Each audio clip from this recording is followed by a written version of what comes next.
Hi, I'm Shanika Johnson-Sims and I'm a filmmaker and former student at UAL.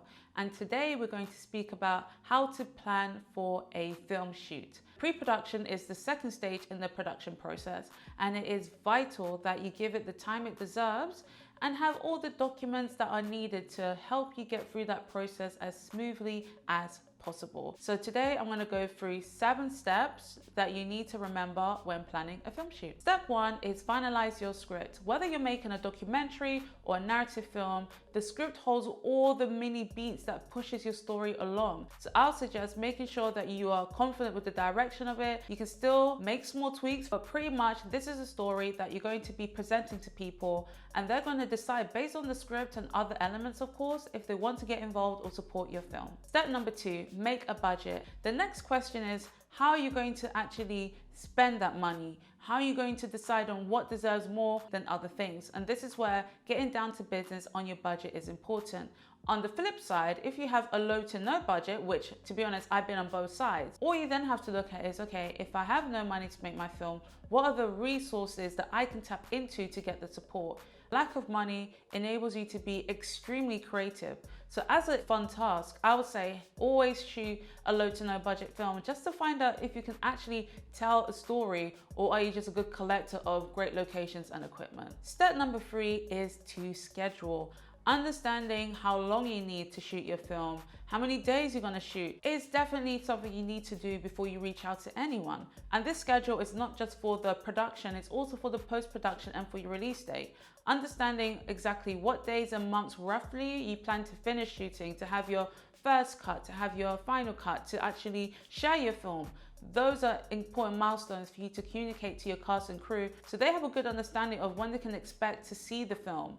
Step 4 is when you crew up, and don't be deterred. You can always use friends and family for crew members. A lot of the time, everyone starts off with using people on the same level as them. Step 5 is when you create your shot list. The shot list is your chance to figure out, okay, with each and every scene and moment in your film, how are you going to capture it? Are you going to use, like for an example, an establishing shot, which tends to be wider, medium shots to get some of the understanding of what the characters are thinking and doing, and a close-up to really capture the emotion.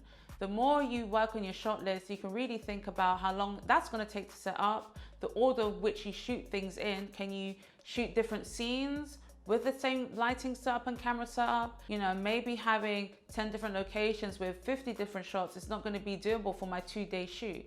Step 6 is location scale. I will say when looking at a location, there are some questions that you should definitely think about. Is there enough plug sockets? Is there bathrooms nearby? Can you actually get to the location easily? Is there nearby train stations? Are there local shops and restaurants and cafes where people can get tea and coffee? You want to consider as well, if it is a lot of exterior shots outdoors, you might want to shoot in the summer months so it's easier on your cast and crew. However, if you're inside, you need to make sure that the location you're in is kind of soundproof. You don't want to have to stop recording just because a car is driving by or there's a plane up above. Step 7 is for all the in-between things. And by in-between things, I mean rehearsals with your cast and crew, getting your equipment rented out, getting your insurance policy locked in, having everyone signed on and confirmed for the film, and feeling excited. It's your job as the filmmaker to make your film seem like the most exciting project on earth, because it is. It's your baby. And as much as it is yours, you need to ensure that you're ready to collaborate and involve everyone in the process. Thank you for watching this video, and I hope you found some value in this. And if you're about to get into production, good luck. And remember, you can prep and plan all you want, but on the day, trust yourself that you know your project inside and out, and that you can go based on your gut instinct and working with your collaborators instead of reaching for all the documents.